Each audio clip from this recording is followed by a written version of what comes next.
Alright, today we're going to be talking about the best NBA free agents still available.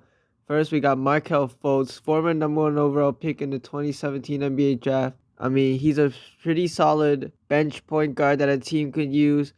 Great passer, decent defender, and also 2 years ago just averaged 14 points for the Magic. Have a pretty good mid-range shot, so he's a great free agent out there. Next, we got Robert Covington. Robert Covington dealing with injuries, but if he's healthy, a great 3 and D player, great shooter who also has really good defense, long arms, and could be a great bench defender. Next, we got Taylor Horton Tucker, who a few years ago the Lakers would not trade him, was a very young rising star, but now he is on a Jazz, still can provide good offense, and for a team who needs some depth at the guard position, could get him still young. Next, we got Dennis Smith Jr., who was really good defender on the Nets as a point guard, decent playmaker as well. So really good at the defense for a team who needs a point guard with defense. Really surprised he's not been signed yet after last year making a really positive impact with the Brooklyn Nets, who was one of the worst teams in the league. Next, we got Lonnie Walker the fourth. He also was on the Brooklyn Nets, but he was a very good offensive player for them.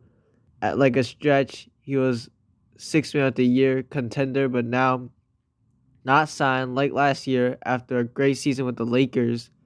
So I don't know.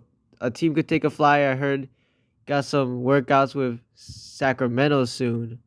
We got Marcus Morris next.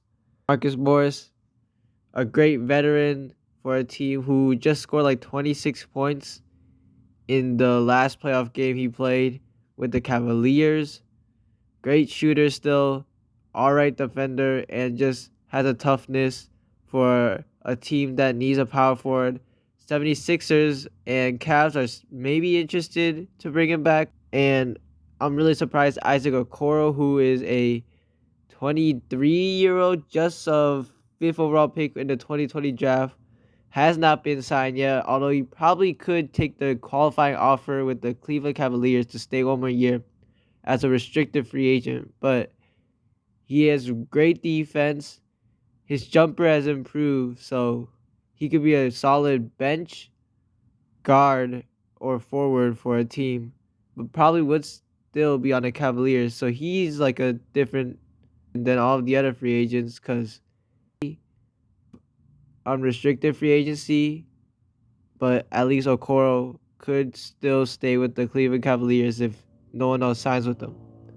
Evan Fournier, who's still only 31, a great shooter, and in the past on the Magic was really good and showed in the Olympics this year that he still got that shooter in him, was going on fire versus Germany as well as Canada when he made that crazy shot from almost half court.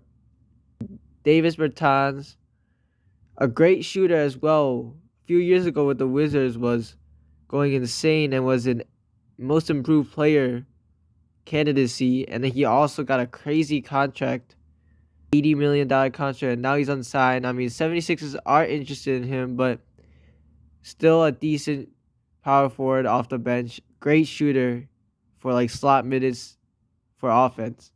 Finally, we have Jay Crowder, who started half of the games last year on the Bucks that he played. A great veteran who brings experience on the team.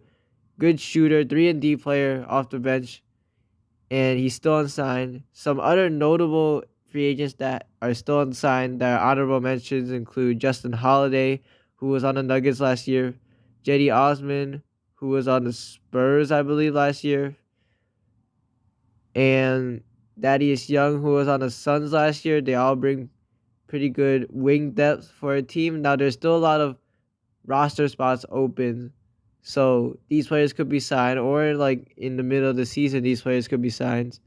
But yeah, that's basically it. Thank you guys for watching. We're out.